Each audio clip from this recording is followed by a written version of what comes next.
lo cual me parece que estamos todos de acuerdo y uno a veces ha tenido experiencias espectaculares en pacientes que por ahí habían dejado, bueno, tengo un paciente que tiene diabetes y una diabetes tipo 1, una situación muy rara.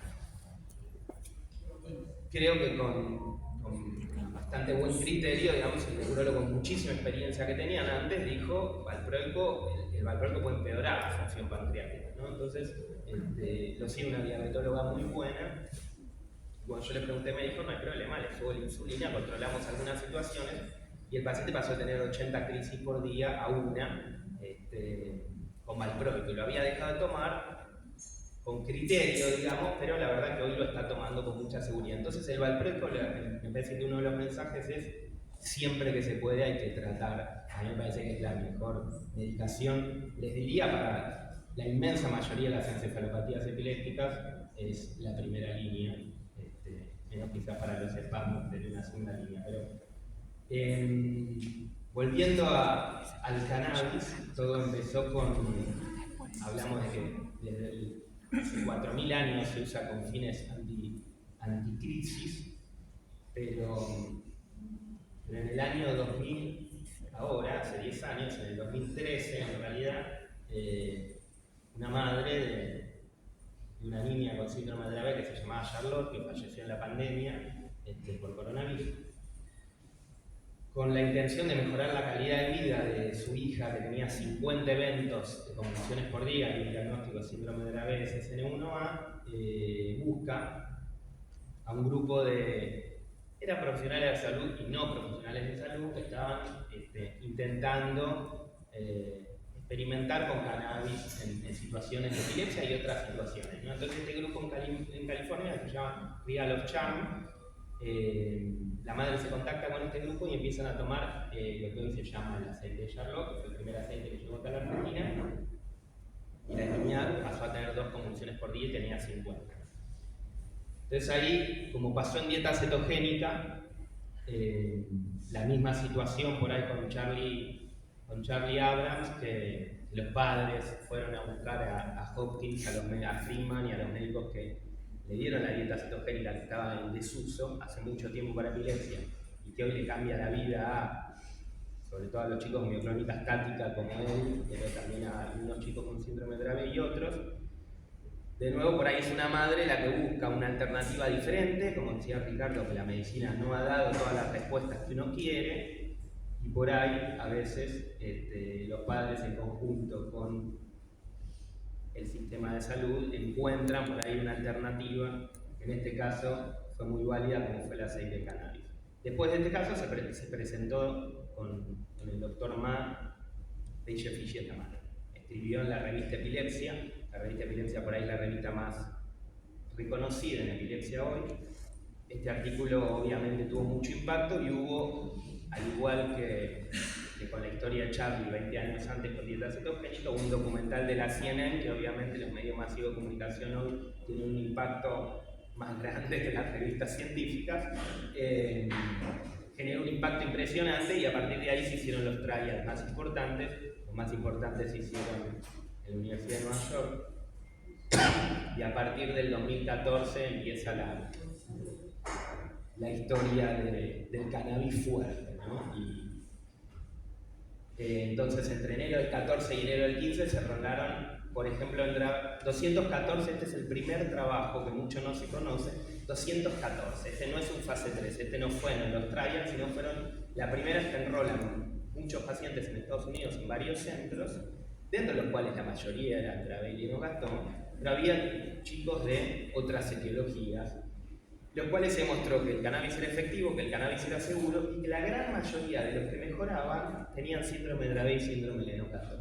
Por eso, el análisis de subgrupo de este primer artículo hace que los chicos con Dravet y Lennox-Gastaut sean seleccionados y empiecen estudios que hoy Estados Unidos, por una cuestión sobre todo económica y de logística, puede hacer ese tipo de estudios que se llaman de fase 3, que es estudios donde el paciente no sabe si está recibiendo cannabis o placebo, el médico no sabe si le está dando al paciente cannabis o placebo, es por ejemplo darle solución fisiológica, pero con el mismo envase que los pacientes que reciben cannabis. Es la mejor manera para que no haya ningún sesgo, digamos, de que el médico tenga ganas de que le vaya bien a tal paciente con tal producto, porque el paciente, si sabe que está recibiendo cannabis, por ahí dice, no, a mí yo tengo ganas de que el cannabis conscientemente me vaya bien. Entonces, la mayoría de las cuestiones a veces se consultan con los padres por algunas escalas de calidad de vida. Entonces, si yo sé que estoy tomando cannabis, por ahí me influencia inconscientemente el decir que me fue bien y no fue tan real. Entonces, la manera más real es hacerlo de esta manera. Y de esa manera lo que se dieron cuenta es que con un diario de crisis, y es fácil, es, bueno, cuántas crisis tenías el mes anterior, y después de la intervención, a las 12 semanas, se ve cuántas crisis tenías. El 43% de los chicos con síndrome de Dravet, esto se publicó en la New England. La New England es la revista más prestigiosa de medicina que existe, ¿no? Lo que es la epilepsia para la epilepsia es la New England para toda la medicina. El artículo de la New England de hace 200 años. El 43% de los chicos había bajado el 50% de los crisis, pero lo que por ahí es muy importante es que a la semana 12, a los 3 meses, el 62% de los chicos había mejorado la conducta y la cognición. Y esa es efectividad, o sea que el 43% fue efectivo, pero ojo, porque esto disminuyó más del 50%. No cuenta qué tipo de crisis, por ejemplo. Entonces, si a un chico con Dravet de repente deja de tener estatus, y no mejoró el 50%, mejoró el 70% porque tenía ausencias todos los días, pero dejó de tener estatus, eso en realidad es efectivo, entre comillas. No importa que en esa clasificación de efectividad no entra, claramente no me interno más, entonces es efectivo. Y si mejoré lo cognitivo, y si mejoré la cognición, y si duermo mejor, y si me porto mejor, y si disminuyo las medicaciones para la conducta, si necesito menos asistencia terapéutica en casa, claramente eso es efectivo. Que por ahí está bastante medido en estas escalas, que son escalas de calidad de vida, si las hacen los cuidadores son los padres, donde hay 2/3 dijeron mejoró estos aspectos, ¿no? Y después lo que es importante, que también se hace en el primer mundo, ya lo llaman las siglas en inglés, es OLE, que es la extensión de los trials. Es bueno, porque los trials terminan a veces en la semana 12. Bueno, a la semana 12 me fue bien, ¿por qué pasó al año, a los 2 años?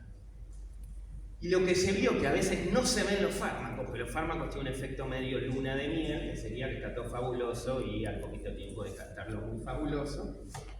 El cannabis no tiene ese efecto y a la vez por ahí como el estimulador vagal que decía Ricardo o la dieta cetogénica, tiene un efecto acumulativo.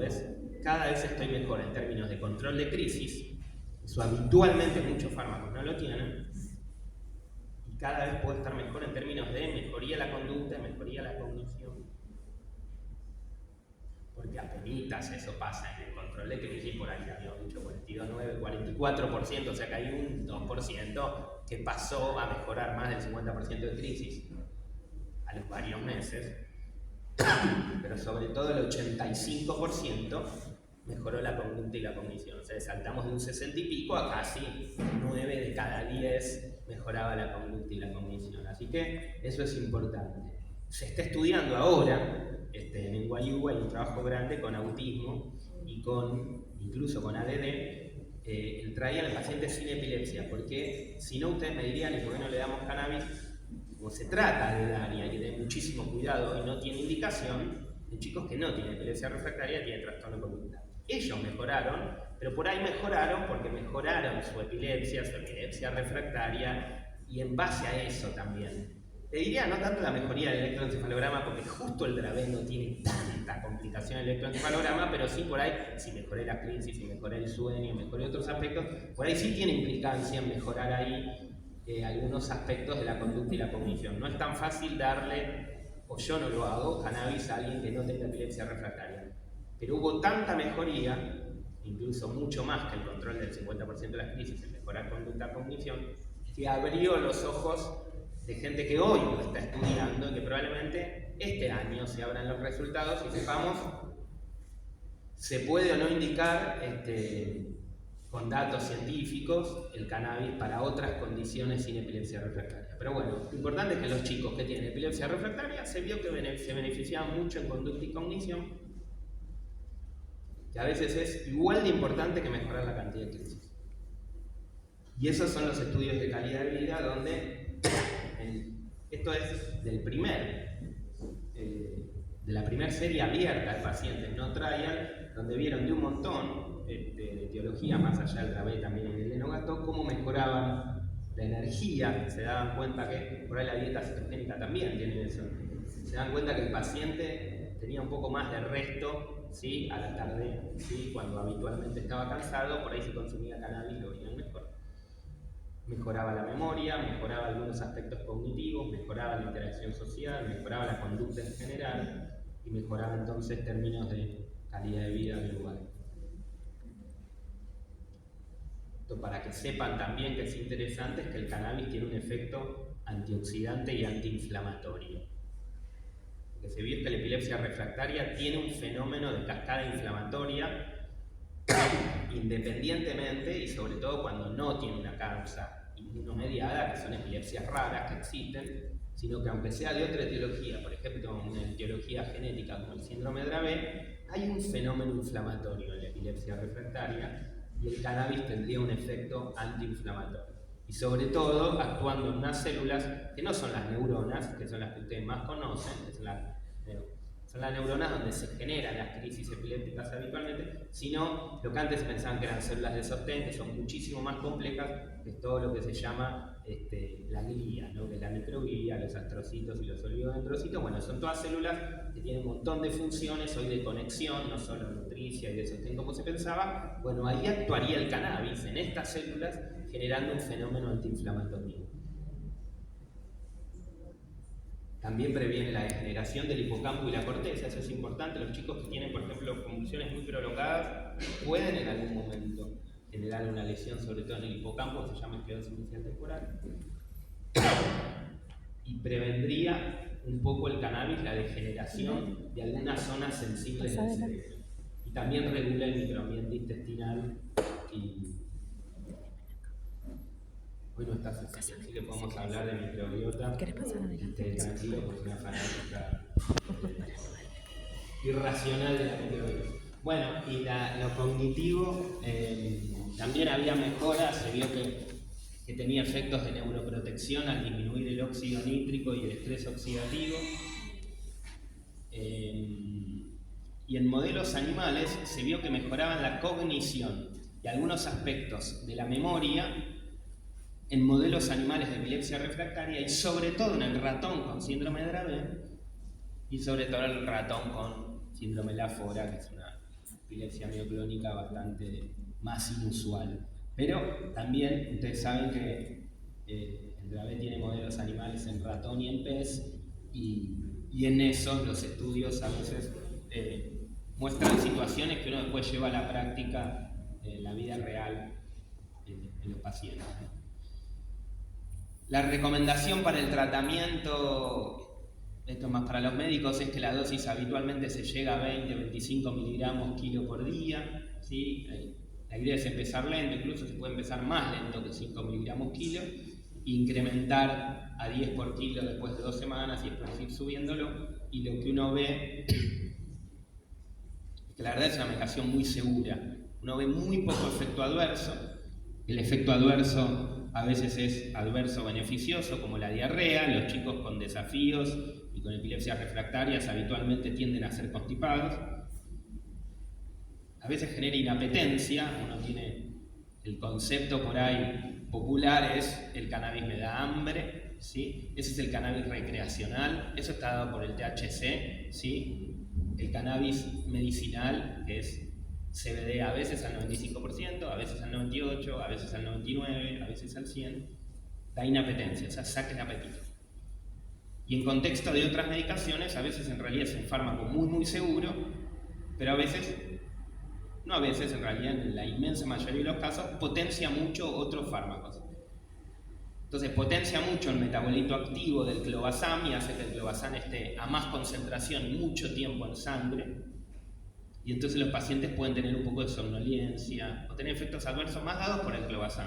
Fue el cannabis el que hizo que el clobazam esté a más dosis de lo que realmente está dada, porque lo potencia mucho. Entonces el paciente sobre todo tiene somnolencia cuando tiene clobazam y cannabis. Entonces uno lo que puede hacer es, si va a poner cannabis, bajar la dosis antes de clobazam. Y otra de las, se demostró, nosotros no usamos el dosaje de clobazam, pero se demostró en estudios que cuando dosaban el clobazam, claramente el contexto del cannabis subía mucho el nivel de sangre.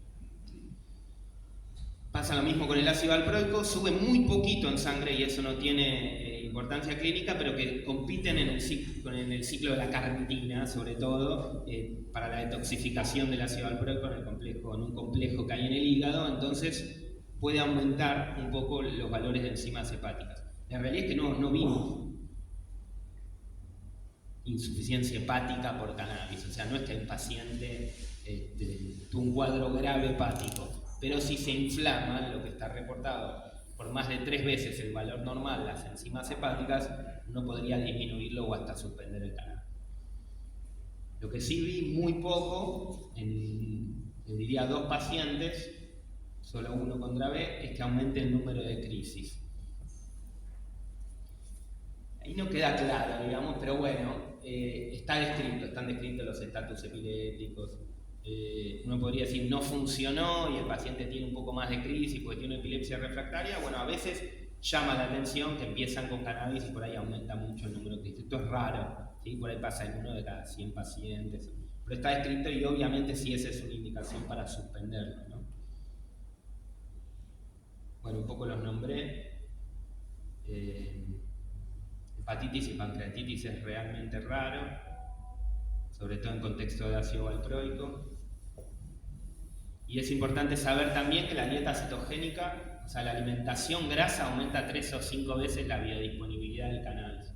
Entonces, que es baja. El cannabis más o menos tiene una biodisponibilidad del 6 al 7%, o sea, al ser tan graso, se absorbe poco habitualmente. Lo hidrosoluble se suele absorber más fácil, pero la alimentación grasa hace que se absorba mucho más el cannabis. Entonces el paciente con dieta cetogénica hay que saber que el cannabis va a ser más efectivo aún y puede potenciar más aún los otros fármacos que tiene. Después hay otras asociaciones más raras, pero bueno. Las conclusiones es que es una terapia muy efectiva en el síndrome de Dravet, es que es muy segura como antiepiléptica, el efecto adverso generalmente son leves, transitorios. No hemos visto efectos adversos muy severos, salvo el raro aumento de convulsiones. La diarrea, la somnolencia y la disminución del apetito es lo que habitualmente se ve más. Tiene un impacto positivo en la calidad de vida, mejora la cognición, la conducta, el sueño. Necesidad de legislar y capacitar para que se garantice el uso apropiado, ni en exceso ni en defecto, ¿no? Hay gente que le quiere dar cannabis a todo. Bueno, para todo no sirve. La verdad es una medicina muy noble, con poco efecto adverso, muy efectiva para algunas circunstancias, pero para todo no sirve.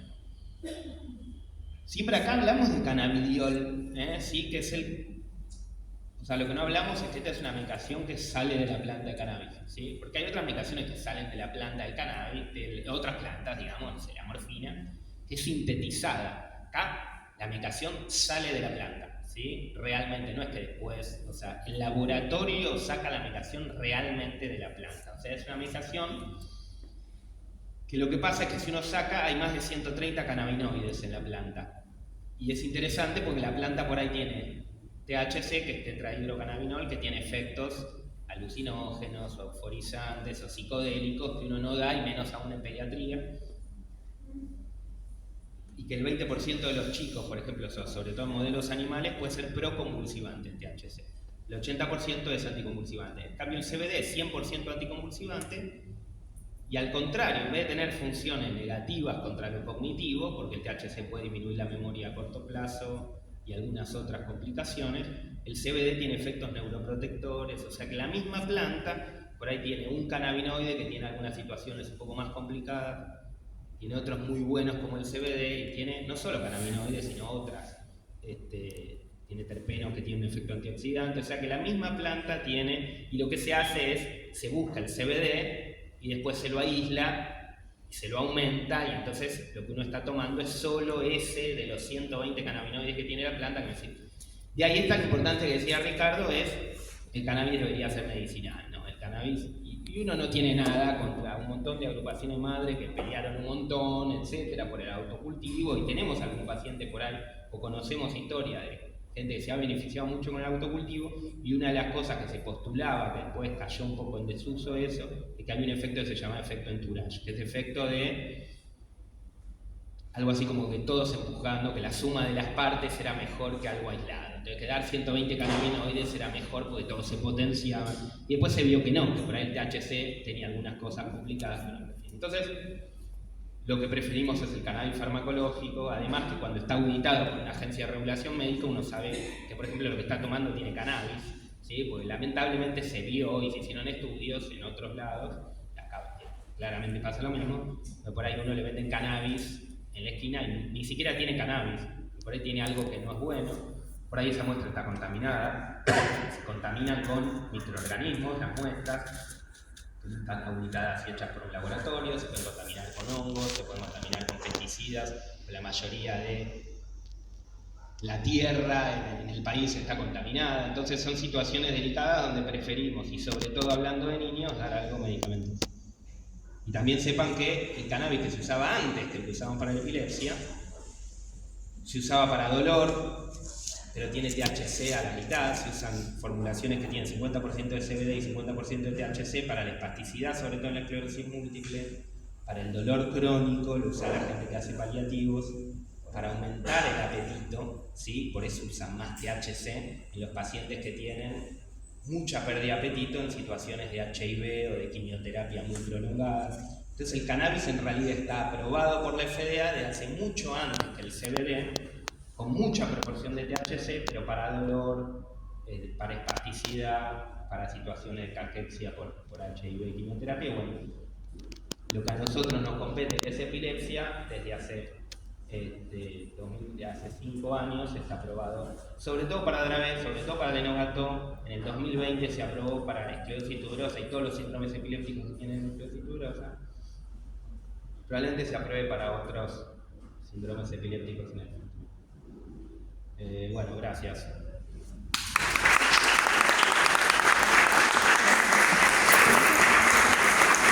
A todos a un break, hay refrigerio de